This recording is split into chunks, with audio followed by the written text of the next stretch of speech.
March 30th, 1942 was not a happy day on Bainbridge Island.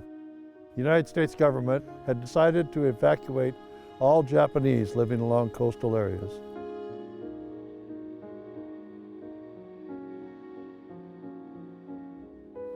This memorial tells the story of the 227 Bainbridge Islanders who were the first to be evacuated from the American West Coast after the beginnings of World War II.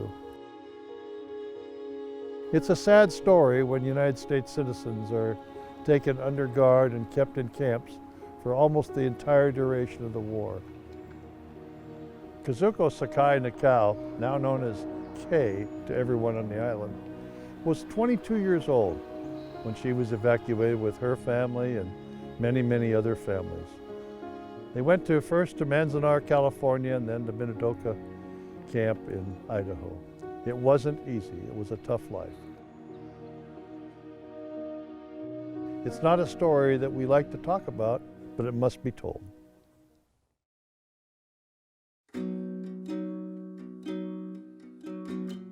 Well, I was born in Seattle, and when I was a year old, my parents moved to the island. That was 1920.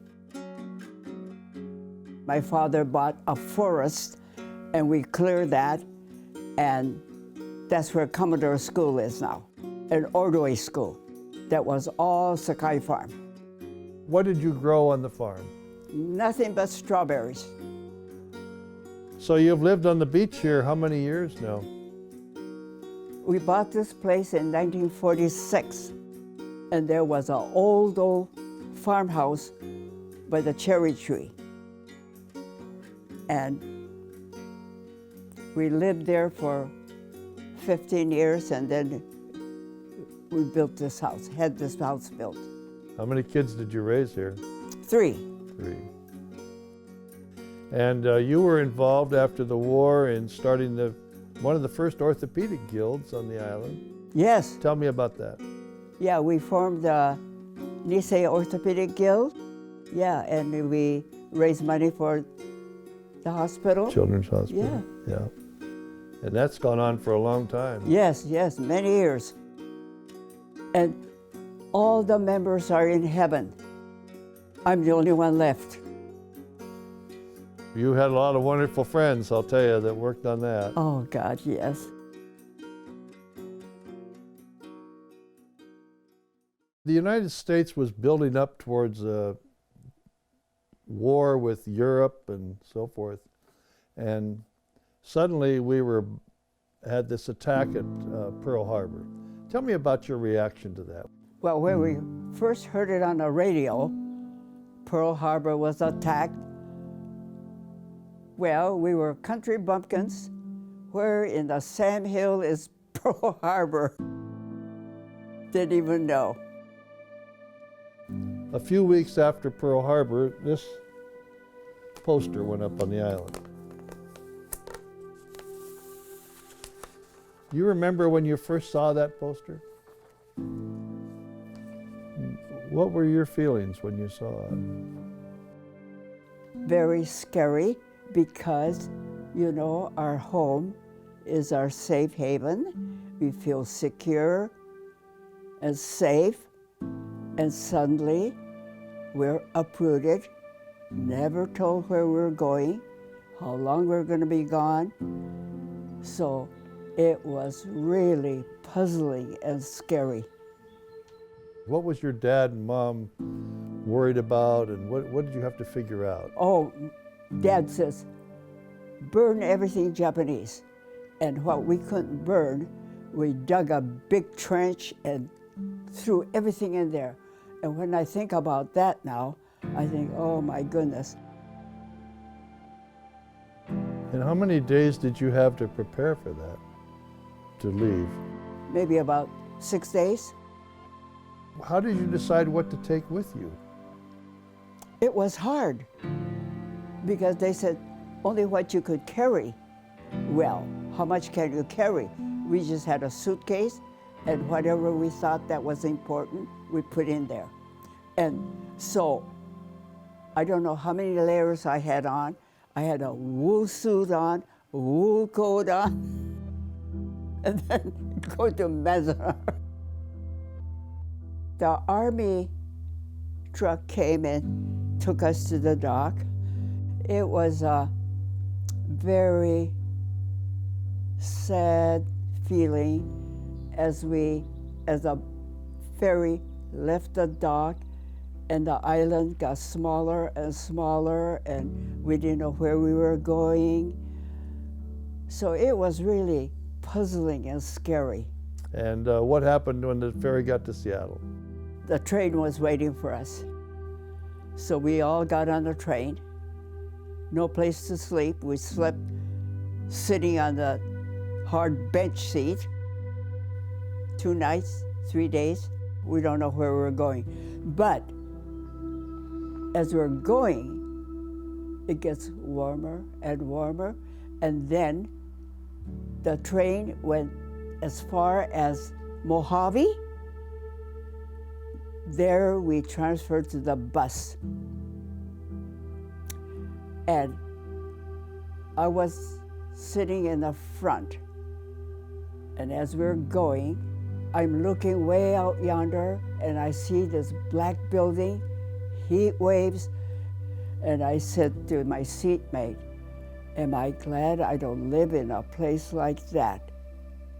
Well, we're driving along. Finally, the bus turned right in there. And my heart sank down to my toes. We got a typhoid shot, 2 bags, 1 big one and a small one. And the man said, take these over to the hay pile. Fill it up. That's your mattress and pillow. So what was the room like, and what was you had the iron cots, what else was in the room? Nothing. 1 light hanging in the middle of the room, and I swear it must have been only 40 watts. It was dim. And then we did have an inner wall, so the 2x4s were showing. So that's where we put our hairbrush and toothbrush and toothpaste, because no table or anything. You were there for quite a period of time, and is that where you developed your relationship with Sam? Is that where you two fell? No, I knew him from the island. And then you started to see him there at the camp? Yeah. And then why did you make the move from Manzanar to Minidoka? Because the Seattle people were all at Minidoka. So that's why we requested a transfer. So was Idaho better? No, we still had sandstorms, but it was different. It was hilly, where Manzanar was just really flat sand for acres and acres. While you were there in Idaho, you and Sam decided to get married. So how did you do that? What did you do to get married? We got a permit at the administration building and took a bus to Twin Falls, because the bus came often to camp. And so you got a 1 day, 2 day permit? 2 days. 2 days. And you took the bus into Twin Falls. What happened in Twin Falls?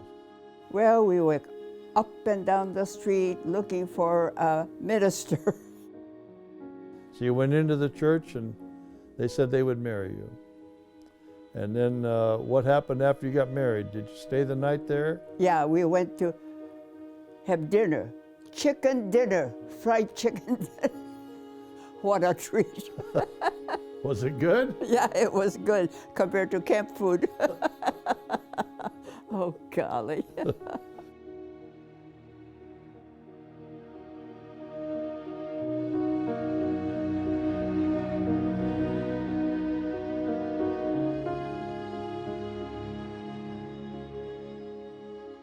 Nearing the end of the war, there was a meeting on the island of a number of people that went, and there were people who said they didn't want any Japanese back on the island. Do you know anything about that meeting? Can you tell me? I heard some people went there, but it was nothing.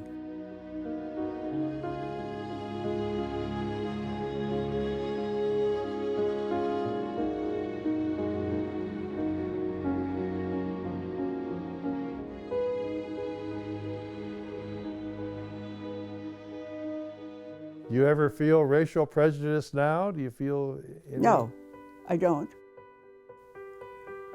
If there is, they don't show it, so, you know. So we built the memorial. You've certainly worked hard on that, and a lot of other islanders worked hard, and people elsewhere.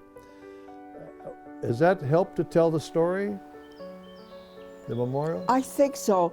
It's amazing, all the people that go down there and look, which is great, because every time we go down there, we see people down there. And so the purpose is so people won't forget that United States citizens were taken away and held without their due rights. Right.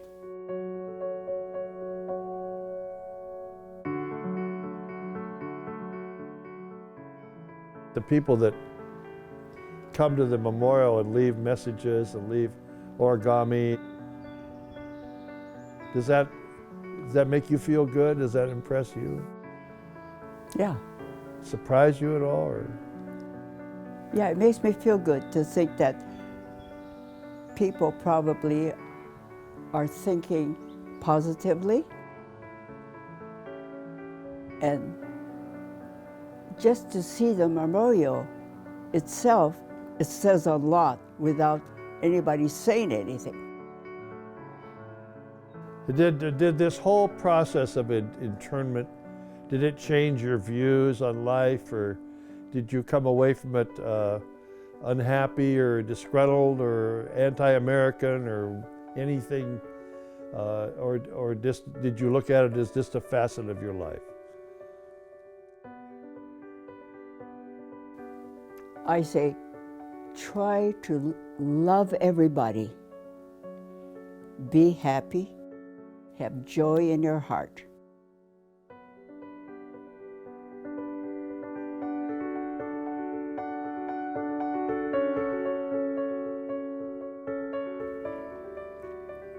These people were American citizens, and very few of them are still living today. But the story needs to be told, and needs to be retold and told once again after that. This must never happen again, ever. Citizens, all of us in America, have our rights, and these people saw their rights denied for a period of years because of the insecurity of racial backgrounds. This exclusion memorial is one of my favorite places. Not an easy story to tell, but one that needs to be told.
Support for My Favorite Places is provided by the Washington Hospitality Association and by Weatherly Inn, Senior Living, where it's home and your family.